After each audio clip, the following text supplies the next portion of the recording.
నమస్కారం. ముందుగా వందే మాతరం మీడియా ప్రేక్షకులందరికీ భోగి పండుగ శుభాకాంక్షలు తెలియజేస్తూ హెడ్లైన్ చూద్దాం.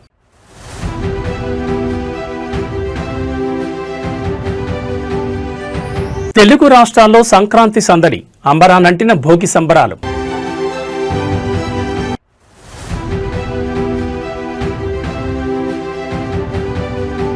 దేశ ప్రజలకు మోడీ సంక్రాంతి శుభాకాంక్షలు, ప్రతి ఇంట్లో కొత్త వెలుగులు నిండాలని ఆకాంక్ష.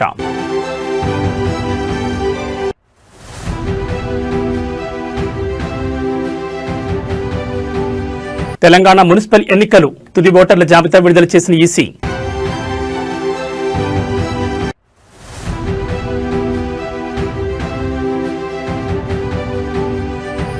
భోగి వేడుకలను వినూత్నంగా జరుపుకున్న కేసీఆర్ చిన్ని, వైసీపీ హయాంలో విజయవాడ అభివృద్ధికి నోచుకోలేదని విమర్శ.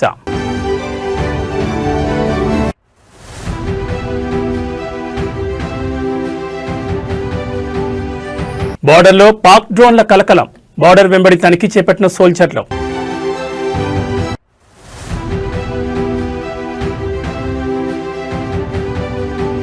థాయిలాండ్లో ఘోర రైలు ప్రమాదం, రైలుపై కూలిన క్రేన్, 22 మంది దుర్మరణం. ఇక వివరాలు చూస్తే తెలుగు రాష్ట్రాల్లో సంక్రాంతి సంబరాలు అంబరాన్నంటున్నాయి. 3 రోజుల సంక్రాంతి పండుగలో తొలి రోజు భోగి సంబరాలు వైభవంగా జరిగాయి. ఇవాళ తెల్లవారుజామున ఇంటి ముంగిళ్లలో భోగి సంబరాలు ఘనంగా నిర్వహించారు. భోగి మంటలు వేసుకుంటూ ఆటపాటలతో ఉత్సాహంగా గడిపారు రాష్ట్ర ప్రజలు. సూర్య భగవానుడు ధనుసు రాశి నుంచి మకర రాశిలోకి ప్రవేశించే సమయాన్ని మకర సంక్రాంతి అంటారు. ఈ పండుగకు సరిగ్గా ఒక్కరోజు ముందు భోగి పండుగను జరుపుకుంటారు. అలాగే భోగి రోజు సాయంకాలం సమయంలో బొమ్మల కొలువును కూడా జరుపుతారు. రాష్ట్ర వ్యాప్తంగా మంత్రులు, ఎమ్మెల్యేలు ఉత్సాహంగా భోగి సంబరాల్లో పాలుపంచుకున్నారు.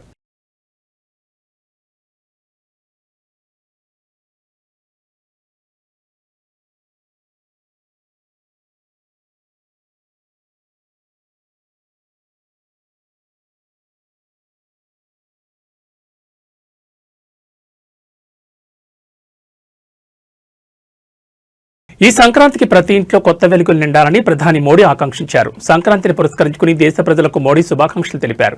మంగళకరమైన ఈ సంక్రాంతి పండుగ వేళ మీకు, మీ కుటుంబ సభ్యులకు నా హృదయపూర్వక శుభాకాంక్షలు తెలియజేస్తున్నానని పోస్ట్ చేశారు.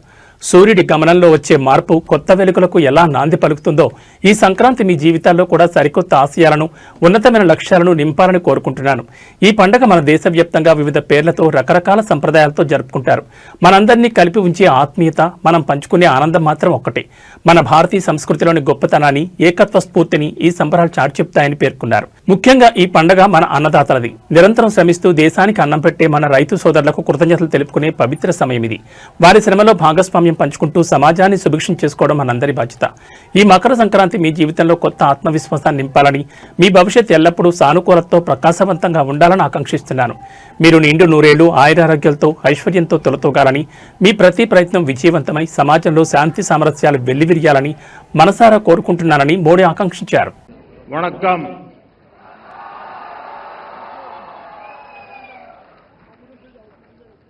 ఇనియ పొంగల్ नड़वातकल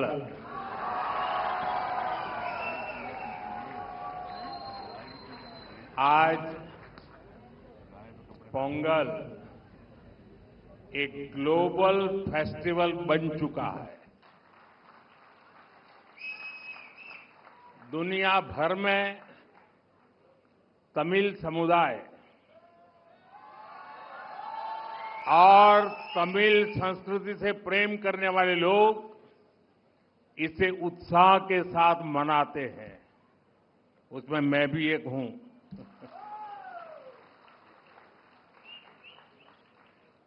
इस विशेष पर्व को आप सभी के साथ मनाना मेरे लिए सौभाग्य की बात है। हमारे तमिल जीवन में पोंगल एक सुखद अनुभूति की तरह है। इसमें अन्नदाता की मेहनत, धरती और सूर्य के प्रति आभार का भाव है। साथ ही ये पर्व हमें प्रकृति, परिवार और समाज में संतुलन बनाने का रास्ता दिखाता है। इस समय देश के अलग अलग हिस्सों में लोहड़ी, मकर संक्रांति, माघ बिहू और अन्य त्योहारों की भी उमंग है। मैं भारत और दुनिया भर में रहने वाले सभी तमिल भाई बहनों को पोंगल की और सभी पर्वों की बहुत बहुत शुभकामनाएं देता हूं। साथियों, वैसे मेरे लिए ये भी बहुत सुखद रहा है कि पिछले वर्ष मुझे तमिल संस्कृति से जुड़े कई कार्यक्रमों में शामिल होने का अवसर मिला। मैंने तमिलनाडु में 1000 साल पुराने गंगईकोंडा चोलापुरम मंदिर में पूजा की।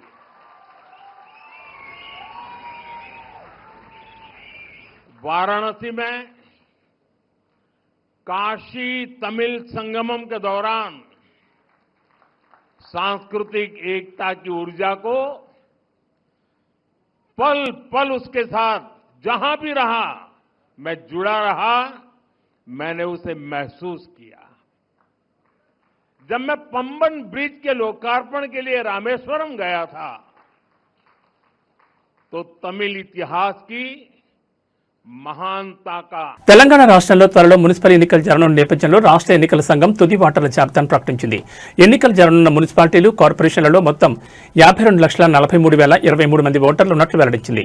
వీరిలో 25,62,369 మంది పురుష ఓటర్లు, 26,08,014 మంది మహిళా ఓటర్లు, 640 మంది ట్రాన్స్జెండర్ల ఓటర్లు ఉన్నారు. మున్సిపల్ ఎన్నికల్లో పురుషుల కంటే మహిళా ఓటర్లు అధికంగా ఉన్నారు. నిజామాబాద్ కార్పొరేషన్లో అత్యధికంగా 3,48,051 మంది ఓటర్లు ఉండగా, కొత్తగూడెంలో అత్యల్పంగా 134,774 మంది ఓటర్లు ఉన్నారు. ఆదిలాబాద్ మున్సిపాలిటీలో అత్యధికంగా 143,655 మంది ఓటర్లు ఉండగా, అమరచింత మున్సిపాలిటీలో అత్యల్పంగా 9,147 మంది ఓటర్లు ఉన్నారు. ఇదిలా ఉండగా రిజర్వేషన్లు ఖరారైన తర్వాత పట్టణ స్థానిక సంస్థల ఎన్నికల కోసం పురపాలక శాఖ నోటిఫికేషన్ విడుదల చేయనుంది.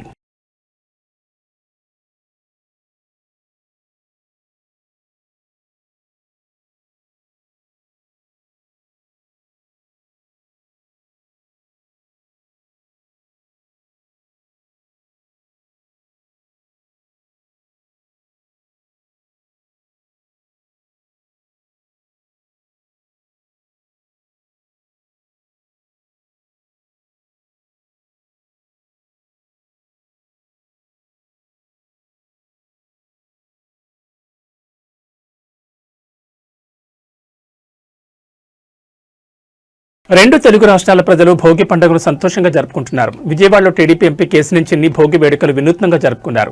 గత వైసీపీ ప్రభుత్వం జగన్ బొమ్మతో రైతులకు ఇచ్చిన పాస్బుక్లను ఆయన భోగి మంటల్లో వేశారు. కేశినేని నిర్వహించిన భోగి కార్యక్రమానికి పెద్ద ఎత్తున టీడీపీ నేతలు హాజరయ్యారు. ఈ సందర్భంగా ఆయన మాట్లాడుతూ గత ప్రభుత్వంలో ప్రజల ఆస్తులపై జగన్ బొమ్మ వేసుకుని దోపిడీ చేశారని ఆరోపించారు. కూటమి ప్రభుత్వం అధికారంలోకి వచ్చాక ఈ బొమ్మలను తొలగించి అసలు రాజముద్రతో పాస్బుక్లు జారీ చేశామని వెల్లడించారు. గత ప్రభుత్వ విధానాలకు నిరసనగా ఈ భోగి మంటల్లో జగన్ బొమ్మ ఉన్న పాస్బుక్లను కాల్చేశామని చెప్పారు. మెడికల్ కళాశాలల నిర్మాణానికి సంబంధించిన జీవోలను కూడా వైసీపీ ప్రభుత్వమే తెచ్చిందని, ఇప్పుడు వైసీపీ నేతలే వాటిని భోగి మంటల్లో వేసి కాల్చేస్తున్నారని ఎద్దేవా చేశారు. గత సర్కార్లో విజయవాడ అభివృద్ధికి నోచుకోలేదని, ప్రజలు చాలా కష్టాలు పడ్డారని ఆయన పేర్కొన్నారు. కానీ ఇప్పుడు కూటమి ప్రభుత్వం వచ్చాక విజయవాడను అన్ని విధాలా అభివృద్ధి చేస్తున్నామని ఆయన చెప్పారు. సీఎం చంద్రబాబు ప్రత్యేక దృష్టి పెట్టి అండర్ గ్రౌండ్ డ్రైనేజ్ వంటి పెద్ద ప్రాజెక్టులు చేపట్టారని, పెద్ద ఎత్తున ఉద్యోగ అవకాశాలు కల్పిస్తున్నారని వివరించారు.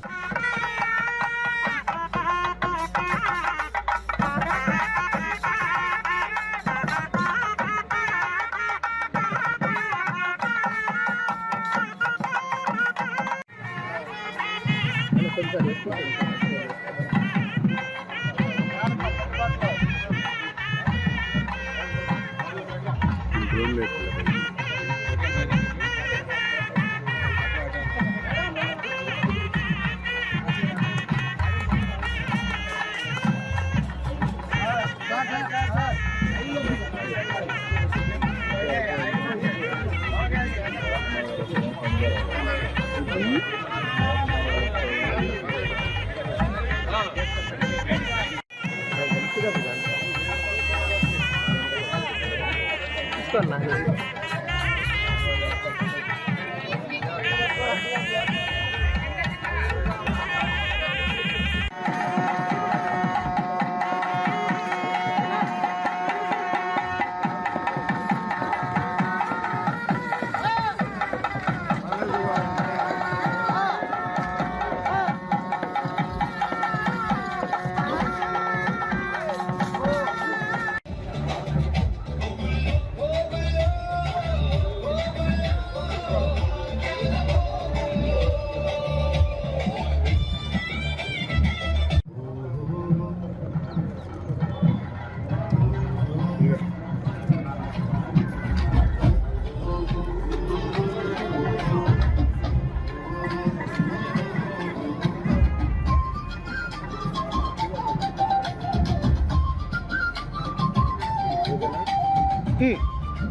అన్వేషణ యూట్యూబర్ అన్వేష్ పై ప్రముఖ సినీ నటి కరాటే కళ్యాణి మరోసారి పోలీసులకు ఫిర్యాదు చేశారు. భారత పాస్పోర్ట్ ను దరిద్ర పాస్పోర్ట్ అని అన్వేష్ వ్యాఖ్యానించడంపై ఆమె ఆగ్రహం వ్యక్తం చేశారు. విదేశాలకు వెళ్లే భారతీయులకు పాస్పోర్ట్ ఎంతో ముఖ్యమని ఆమె అన్నారు. పాస్పోర్ట్ గురించి పోలీస్ వెరిఫికేషన్ కూడా జరుగుతుందని, దీనికి ఎంతో విలువ ఉంటుందని ఆమె స్పష్టం చేశారు. అతడి పాస్పోర్ట్ ను రద్దు చేసేలా చర్యలు తీసుకోవాలని పోలీసులను కోరారు. పాస్పోర్ట్ పై రాజముద్ర ఉంటుందని, అలాంటి పాస్పోర్ట్ ను ఎంతో జాగ్రత్తగా చూసుకుంటామని ఆమె అన్నారు. మనం ఎంతో జాగ్రత్తగా చూసుకుని పాస్పోర్ట్ ను అన్వేష్ దూషిస్తున్నాడని ఆమె ఆగ్రహం వ్యక్తం చేశారు. 4 గంటలు వెరిఫికేషన్ కోసం నిరీక్షించేలా చేశారని అన్వేష్ చెప్తున్నాడని, కానీ అతని ప్రవర్తన చూసి వెయిట్ చేయించారని ఆమె విమర్శించారు.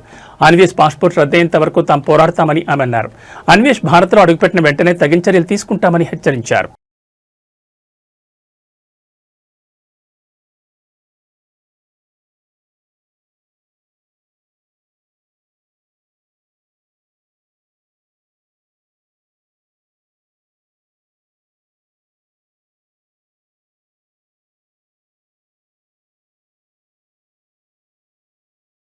భోగి పండుగ సందర్భంగా ఏపీలోని జిల్లాలు కలకళ్లాడుతున్నాయి. తెల్లవారుజాము నుంచి భోగి మంటలతో గ్రామాలు, పట్టణాలు సందడిగా మారాయి. రంగురంగుల ముగ్గులు, గంగిరెద్దులు, హరిదాసుల కీర్తనలు, కోలాటాల స్వరాల మధ్య భోగి వేడుకల సంబరాలు అంబరాన్నంటున్నాయి. గుంటూరులో వైసీపీ నేత మాజీ మంత్రి అంబటి రాంబాబు ఆధ్వర్యంలో భోగి వేడుకలు సాగుతున్నాయి. భోగి వేడుకల్లో నాయకులు, కార్యకర్తలతో కలిసి ఆయన పాల్గొన్నారు. మధ్య మధ్యలో ఉత్సాహంగా స్టెప్పులు వేసి అందరినీ ఆనందపరిచారు. తిరుపతిలోని మోహన్ బాబు యూనివర్సిటీలో కూడా భోగి సంబరాలు ఘనంగా జరిగాయి. ఈ వేడుకల్లో మోహన్ బాబు కుటుంబ సమేతంగా పాల్గొన్నారు. తండ్రితో కలిసి హీరో మంచు విష్ణు భోగి మంటలు వేశారు. సంప్రదాయబద్ధంగా వేడుకలు నిర్వహిస్తూ మన తెలుగు సంప్రదాయాలను కాపాడుకోవాలని ఈ సందర్భంగా మోహన్ బాబు పిలుపునిచ్చారు. యూనివర్సిటీ ప్రాంగణం మొత్తం పండగ కళలతో వెల్లివిరిసింది.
శబరిమల అయ్యప్ప స్వామి క్షేత్రంలో అత్యంత పవిత్రమైన మకర విలక్కు దర్శనానికి సమయం ఆసన్నమైంది. ఇవాళ సాయంత్రం పొన్నంబళం మేడుపై దివ్యమైన జ్యోతి రూపంలో మణికంఠుడు భక్తులకు దర్శనమివ్వనున్నారు. ఈ అద్భుత ఘట్టాన్ని కనులారా వీక్షించేందుకు దేశవ్యాప్తంగా లక్షలాది మంది భక్తులు శబరిమలకు పోటెత్తారు. నేడు మధ్యాహ్నం 3:13 మకర సంక్రాంతి పుణ్యకాలం ప్రారంభం కానుంది. ఈ సమయంలో స్వామివారికి ప్రత్యేక అభిషేకాలు నిర్వహించనున్నారు. పందలం రాజప్రసాదం నుంచి బయలుదేరిన స్వామివారి పవిత్ర ఆభరణాలు నేడు సాయంత్రం సన్నిధికి చేరుకుంటాయి. ఈ ఆభరణాలను అయ్యప్ప స్వామికి అలంకరించి మహాదీపారాధన నిర్వహిస్తారు. సాయంత్రం దీపారాధన అనంతరం పొన్నంబల మేడుకొండపై మకర జ్యోతి 3 సార్లు దర్శనమిస్తుంది. సాయంత్రం సుమారు 6:30 నుంచి 6:45 మధ్య ఈ అద్భుత దృశ్యం ఆవిష్కృతం కానుంది. కేరళ సర్కార్ భారీ ఏర్పాట్లు చేసింది. మకర జ్యోతి దర్శనం సందర్భంగా సన్నిధానం, పంబా హిల్ టాప్ వంటి ప్రాంతాల్లో భక్తులు కిక్కిరిసిపోయారు. దీంతో కేరళ ప్రభుత్వం ట్రావెన్కోర్ దేవస్థానం బోర్డు అందుకు తగినట్లుగా ఏర్పాట్లు చేసింది. జ్యోతి స్పష్టంగా కనిపించే 9 ప్రధాన ప్రాంతాల్లో భక్తుల కోసం భారీకేడ్లు, త్రాగునీరు, వైద్య సదుపాయాలు కల్పించారు. సుమారు 2,000 మందికి పైగా అదనపు పోలీస్ సిబ్బంది బందోబస్తులో మోహరించారు. ఆలయంలో రద్దీ దృష్ట్యా నేడు ఉదయం 10 గంటల తర్వాత పంబ నుంచి సన్నిధానానికి భక్తులను అనుమతించడం లేదని ఆలయ సిబ్బంది పేర్కొన్నారు.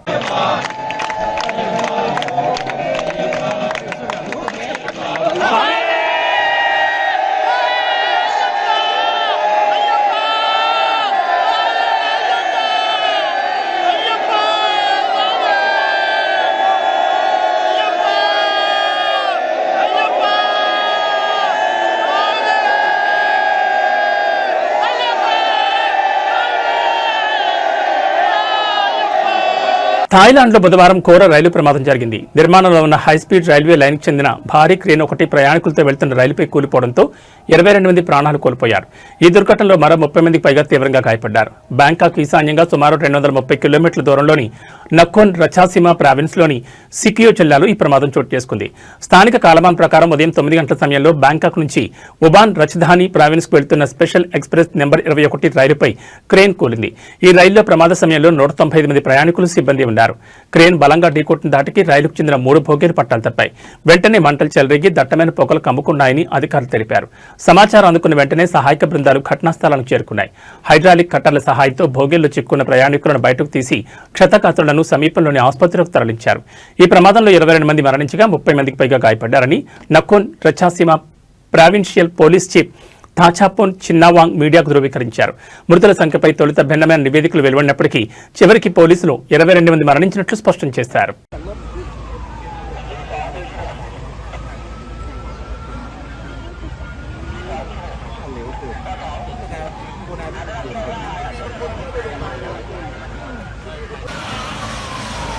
วอสิบแล้วยังติดในรถอีกหลายรายยังอยู่ในวอกกี้อีกหลายรายโครงสร้างทั้งหมดไม่เสถียร పాకిస్తాన్ మరోసారి కవ్వింపు చర్యలకు పాల్పడుతోంది. భారత సరిహద్దులోకి డ్రోన్లను పంపిస్తోంది. మంగళవారం జమ్మూ కశ్మీర్లోని రాజౌరి జిల్లాలో నియంత్రణ రేఖ సమీపంలో డ్రోన్లను గుర్తించినట్లు సైన్యం పేర్కొంది. బోర్డర్ దాటి వచ్చిన పాక్ డ్రోన్లపై కాల్పులు జరిపినట్టు తెలిపింది. అంతలోనే అవి మాయమయ్యాయని ఓ ప్రకటనలో తెలిపింది. గడిచిన 48 గంటల్లోని పాక్ డ్రోన్లు మన సరిహద్దులోకి రావడం ఇది రెండోసారని సైనికాధికారులు తెలిపారు. రాత్రి 7:30 గంటల ప్రాంతంలో రాజౌరి జిల్లాలోని దుంగాగాలా ప్రాంతంలో పాక్ డ్రోన్లను గుర్తించినట్లు చెప్పారు. పాక్ ఆక్రమిత కాశ్మీర్ నుంచి వచ్చిన ఈ డ్రోన్లపై కాల్పులు జరపగా వెంటనే వెనక్కి వెళ్లిపోయాయని వివరించారు. కాగా ఈ డ్రోన్ల ద్వారా మాదక ద్రవ్యాల రవాణా కానీ, అక్రమ ఆయుధాల వ్యాపారం కానీ జరుగుతుందనే అనుమానాలు వ్యక్తమవుతున్నాయి. ఈ నేపథ్యంలో డ్రోన్ల కదలికలు గుర్తించిన ప్రాంతంతో పాటు చుట్టుపక్కల ప్రాంతాల్లో సైన్యం తనిఖీలు చేపట్టింది. డ్రోన్ల ద్వారా ఏవైనా ప్యాకెట్లు జారవిడిచి ఉంటే అవకాశం ఉందని అధికారులు అనుమానిస్తున్నారు.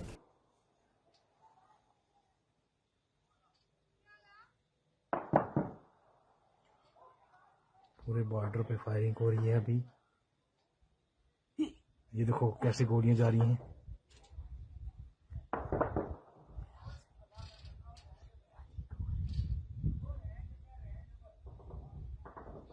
पूरा बॉर्डर जो है नौशहरा सेक्टर लंगर गांव के सीधे सामने ऊपर से गोली जा रही हैं। लंगर से देख के जंगड़ तक सारा बॉर्डर जो है गोलियां चल रही हैं। अभी छोटा फायर हो रहा है। ये देखो गोलियां कैसे जा रही हैं, ये देखिए।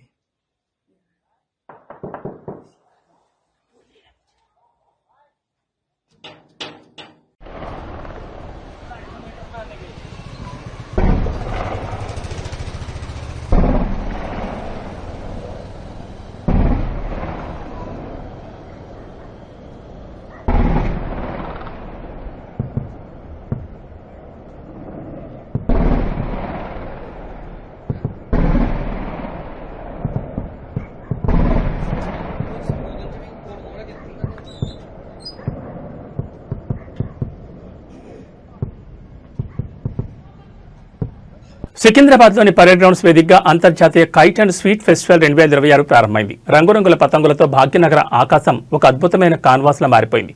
తెలంగాణ పర్యాటక శాఖ ఆధ్వర్యంలో జరుగుతున్న ఈ వేడుకలు ప్రపంచం నలుమూల నుంచి కైట్ ప్లేయర్స్ తరలివచ్చారు. Russia, Portugal, Singapore, Sri Lanka, Thailand, Ukraine, Vietnam, Japan, Italy, France, Canada, Australia వంటి 19 దేశాల నుంచి 40 మంది నిపుణులు తమ నైపుణ్యం ప్రదర్శిస్తున్నారు.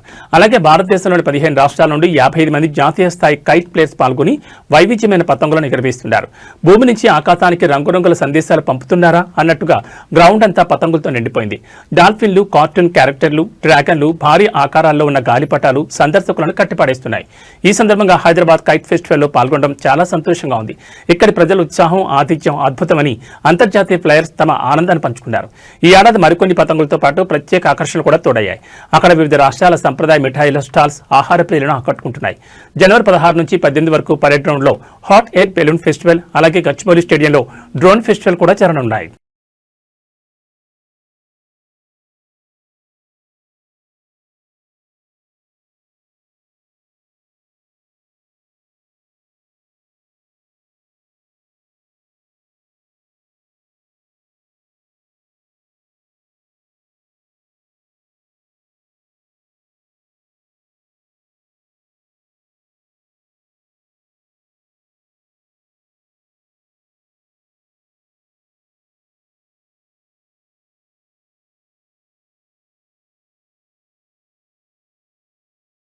హైదరాబాద్ లో మరోసారి భారీ అగ్ని ప్రమాదం కలకలం రేపింది. మంగళవారం రాత్రి కుక్కట్పల్లి రాజీవ్ గాంధీ నగర్లోని ఓ గ్యాస్ రీఫిల్లింగ్ సెంటర్లో ఒక్కసారిగా మంటలు చెలరేగాయి. గ్యాస్ రీఫిల్లింగ్ జరుగుతున్న సమయంలో గ్యాస్ లీక్ కావడంతో ఈ ప్రమాదం చోటు చేసుకుంది. ఘటన విషయం తెలుసుకున్న వెంటనే పోలీసులు, అగ్నిమాపక సిబ్బంది హుటాహుటిన ఘటనా స్థలానికి చేరుకున్నారు. ఫైర్ ఇంజన్ల సహాయంతో మంటలను అదుపులోకి తీసుకొచ్చేందుకు అగ్నిమాపక సిబ్బంది తీవ్రంగా శ్రమించారు. మంటలు ఒక్కసారిగా ఉవ్వెత్తున ఎగిసిపడడంతో పరిసర ప్రాంతాల్లో తీవ్ర భయాందోళన నెలకొంది. ముందస్తు జాగ్రత్త చర్యల్లో భాగంగా గ్యాస్ రీఫిల్లింగ్ సెంటర్ సమీపంలోని ప్రజలను అధికారులు వెంటనే ఖాళీ చేయించారు. ఈ ఘటనలో ప్రాణాపాయం తప్పినట్లు అధికారులు తెలిపారు. అయితే ఆస్తి నష్టం ఎంత మేరకు జరిగింది అనే పూర్తి వివరాలు ఇంకా తెలియాల్సి ఉంది. ప్రమాదానికి గల అసలు కారణాలపై పోలీసులు దర్యాప్తు ప్రారంభించారు. భద్రతా ప్రమాణాలు పాటించారా లేదా, గ్యాస్ లీక్ ఎలా జరిగింది అనే అంశాలపై ఆరా తీస్తున్నారు. ఘటనకు సంబంధించి పూర్తి సమాచారం దర్యాప్తు అనంతరం వెల్లడయ్యే అవకాశం ఉంది.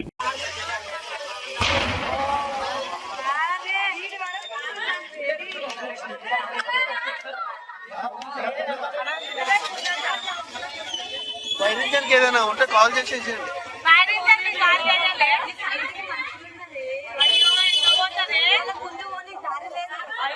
ఉన్నారా పబ్లిక్? అరే ఇది కేసు ఇక్కడ వచ్చిన అయిపోతుంది.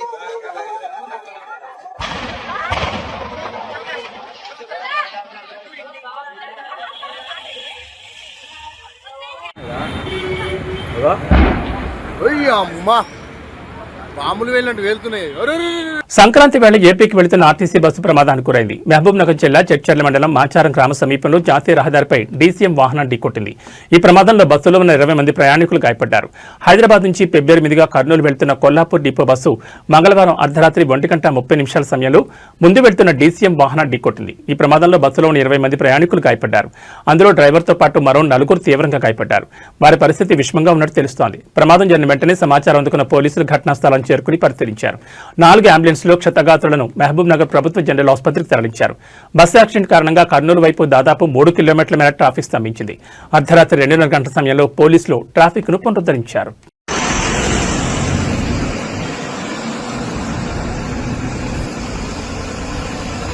ప్రపంచంలోనే అతిపెద్ద గిరిజన పండుగ అయిన మేడారం సమ్మక్క సారలమ్మ మహాజాతరను కుంభమేళ తరహాలో అత్యంత వైభవంగా నిర్వహించేందుకు తెలంగాణ ప్రభుత్వం భారీ ఏర్పాట్లు చేస్తోంది. ఈ నెల 28 నుంచి 30 వరకు జరిగే ఈ జాతరకు సుమారు 3 కోట్ల మంది భక్తులు హాజరవుతున్నారని అంచనా వేస్తున్నారు.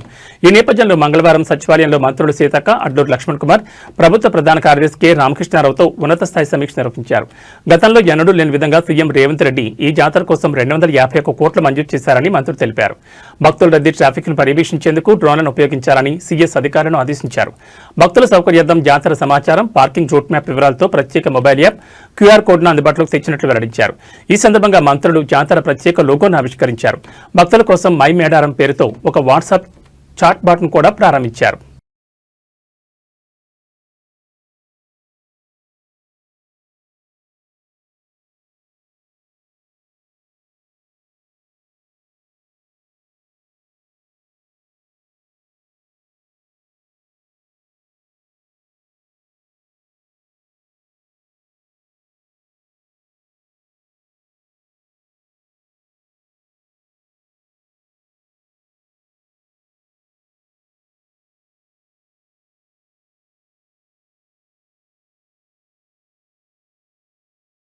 ప్రముఖ కవయిత్రి, చిత్రకారిణి, రచయిత్రి, దివంగత మహాకవి గుంటూరు శేషేంద్ర శర్మ సతీమణి రాజకుమారి ఇందిరాదేవి ధన్రాజ్ గిర్ హైదరాబాద్లోని గోషమహల్ ప్రాంతంలోని జ్ఞాన్బాగ్ ప్యాలెస్లో తుదిశ్వాస విడిచారు. బహుముఖ ప్రజ్ఞతో సాహిత్య కళారంగాల్లో ఆమె చెరగని ముద్ర వేశారు. అల్లా ఇక్బాల్ గాలిబ్, అరవిందో రచనల నుంచి ప్రేరణ పొందిన ఇందిరాదేవి చిన్న వయసు నుంచి సాహిత్యం వైపు ఆకర్షితులయ్యారు. యుక్త వయసులోనే ఫోటోగ్రఫీపై ప్రత్యేక ఆసక్తి పెంచుకుని ఫోటోల సేకరణ ప్రారంభించారు. 1964లో ఆమె తొలి కవితా సంపుటి ది అపోసల్ పేరుతో వెలువడింది. ఆ తర్వాత 1965, 1966 సంవత్సరాల్లో వరుసగా మరికొన్ని పుస్తకాలు ప్రచురితమై పాఠక లోకంలో విశేష గుర్తింపు తెచ్చుకున్నాయి. ఉమ్మడి ఆంధ్రప్రదేశ్ హిందీ అకాడమీకి తొలి అధ్యక్షురాలుగా, ఉర్దూ అకాడమీ చైర్పర్సన్గా బాధ్యతలు నిర్వర్తించి భాషా సాహిత్యాల అభివృద్ధికి విశేషంగా సేవలందించారు. సాహిత్య రంగంలో ఆమె సాధించిన విశిష్టతకు అంతర్జాతీయంగా గుర్తింపు లభించింది. 1973లో ప్రపంచ పోయిట్రీ సొసైటీ ఇంటర్ కాంటినెంటల్ అధ్యక్షుడు కృష్ణ శ్రీనివాస్ ఆమె పేరును సాహిత్యంలో నోబెల్ బహుమతికి నామినేట్ చేశారు. ఈ గౌరవాన్ని అందుకున్న తొలి భారతీయ మహిళగా రాజకుమారి ఇందిరాదేవి చరిత్రలో నిలిచారు.